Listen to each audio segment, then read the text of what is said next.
Welcome to Daily Lenten Reflections for Thursday of the fourth week of Lent. Today we shall reflect on the theme, the power of faith and prayer. Faith teaches us all the language of truth. It is faith which enables human beings to respond to what is revealed to them through the scriptures. It is in faith that human beings are called to be in communion with the divine through prayers. In prayers, human beings surrender themselves to God, and He, in return, illuminates their hearts and enlightens their minds and opens their eyes to touch and perceive the ways of God.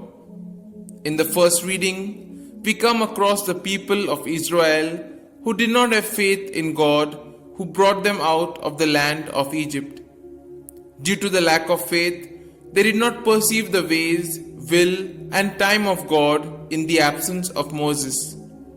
They grew impatient and broke the commandments of God when Moses had delayed to come down from the mountain.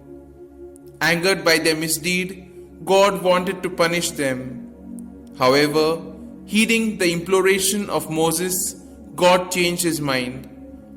The Gospel speaks of the refusal of the Jews to see God's work in their life. Due to their lack of faith, they did not recognize Jesus.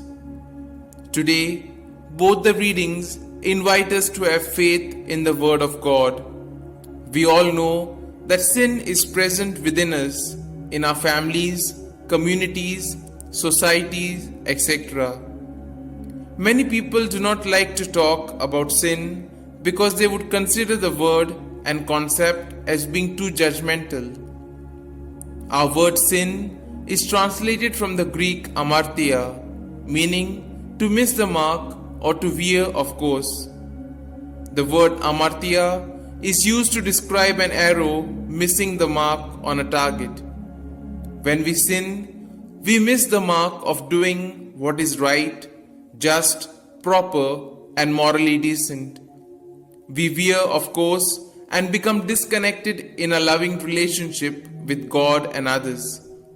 We lose sight of our true selves as being God's beloved children.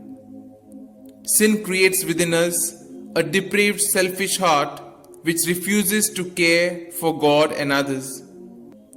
These remaining days of Lent provide us with an opportunity to redirect our lives, aiming to live wisely and rightly as God's beloved sons and daughters.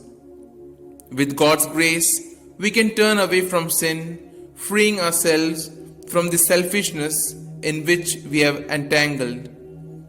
In seeking forgiveness and reconciliation from God and with each other, we can get back on course in reconnecting and healing our broken relationships. By addressing the sin that exists in our own lives and in our communities, we begin the process of removing the corruption that exists in our midst.